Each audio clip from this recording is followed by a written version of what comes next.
দর্শক, আপনারা আছেন অসময় টিভির সাথে, আর আমি রিপোর্টার কাকা। আর আজকে আমরা নিব এমন একজনের ইন্টারভিউ যে নিজে একজন উদ্যোক্তা, বাংলাদেশের একজন সফল ব্যবসায়ী, যার এই সমাজে মান সম্মান বিন্দু পরিমাণেও নাই, যে নির্লজ্জ, বেহায়া, পশুর থেকেও নিকৃষ্ট। তার মানে দর্শক, আপনারা বুঝতেই পারতেছেন আমি একজন কাপড় ব্লগারের ইন্টারভিউ নিতে আসছি। তো চলেন দর্শক বৃন্দ, সেই বউ ব্যবসায়ীর বাড়ির ভিতরে ঢুকি। বাবা রে বাবা, ফেসবুকে নষ্টামি করে কত বড় বাড়ি বানাইছে। তোমরা কারা? আর এদিকে কই যাইতাছো? আঙ্কেল, আমরা ইন্টারভিউ নিতে যাইতাছি। বাসার মেন গেটে লেখা দেওয়া নাই যে এই বাসায় কুত্তা আর ফেসবুকের হলুদ সাংবাদিক প্রবেশ নিষেধ? বাইরে হইন দিকা। বাংলাদেশের সব পোলাকে বিসি জোড়া দিলে অতগুলা বিসি হইব না যতগুলা ফেসবুকে হলুদ সাংবাদিক আছে। কোন একটা নিউজ পাইলেই হইছে কুত্তার মতো জিবলা বাই করে পড়ে। আঙ্কেল, আপনি ভুল ভাবতেছেন, আমি ফেসবুকের কোনো হলুদ সাংবাদিক না, আমি অসময় টিভি থেকে আসছি। TV channel? সরি বাবা। আচ্ছা আঙ্কেল, এই বাড়ির মালিক আপনার কি হয়? আমি তো ওর বাবা।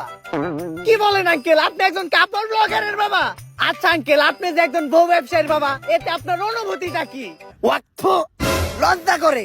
আমি তো সমাজে মুখই দেখাইতে পারি না, এর লেগে আমার কেউ দিকাইলে আমি কই দিয়ে আমি কামলা দিয়ে খাই। আমার কোনো পোলাপান নাই। আঙ্কেল, আপনি এভাবে বলতে পারেন না। যত যাই হোক, আপনি তো একজন সফল বউ ব্যবসায়ীকে জন্ম দিয়েছেন। জন্ম তো আমি দিতে চাই নাই, আসলে ওটা ভুল হয়ে গেছে। দুষ্টা তো আর আমার না, দুষ্টা হইলো ওই ঝড়ের রাইতের। ফার্মেসি খোলা ছিল না। যাই হোক আঙ্কেল, উনার জন্মের পর থেকে একজন সফল বউ ব্যবসায়ী হয়ে ওঠার গল্পটা যদি একটু বলতেন। এই গল্পটা অনেক অভিশপ্ত, আজকে থেকে বহু বছর আগের কাহিনী। আল্লাহ, আজকে যেন আমার একটা পোলা হয়। আমার স্বপ্ন, আমার একটা পোলা হইলে আমি ওরে মুকেশ আম্বানির মতো বড় ব্যবসায়ী বানামু। আমিন। কংগ্রাচুলেশন, আপনার ছেলে সন্তান হইছে। আলহামদুলিল্লাহ, আমার দোয়া কবুল হইছে। কিন্তু একটা সমস্যা আছে। ওর রিপোর্ট দেখে যেটা বুঝতে পারলাম, ওর মাথায় তো ব্রেন নাই, ব্রেনের জায়গায় গু আছে। আর ওর মাথার জায়গায় পাছা, আর পাছার জায়গায় মাথা। আর এটা থেকে বোঝা যায় ওর কোনো লজ্জা শরম থাকবো না। বড় হওয়ার পর ও একটা নির্লজ্জ বিহায় হইব। ডাক্তার সাহেব, এখন এই সমস্যার সমাধান? I am extremely sorry, medical science এখন পর্যন্ত এই রোগের কোনো চিকিৎসা বের করতে পারে নাই। ভবিষ্যৎ বাবা, অনেক বিপদে পড়ে আজকে আমি আপনার কাছে আইছি। আমার একটা পোলা হইছে, ডাক্তার কইছে ওর মাথায় মগজ নাই, ওর মাথায় ঘু। আর ওর নাকি মাথার জায়গায় পাছা হইছে আর পাছার জায়গায় মাথা।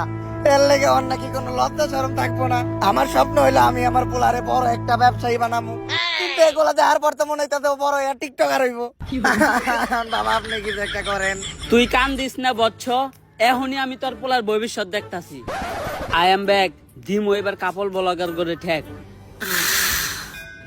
চিন্তা করিস না বচ্চ, আমি এইমাত্র তোর পোলার ভবিষ্যৎ দেখলাম। তোর পোলা বড় একজন সফল ব্যবসায়ী হইব। টাকা কামানোর জন্য তোর পোলা সবকিছু করব, এমনকি নিজের মান সম্মান পর্যন্ত বিলিয়ে দিব। যাক বাবা, তাহলে আমার পোলারে আমার ব্যবসায়ী বানানোর স্বপ্নটা পূরণ হইব।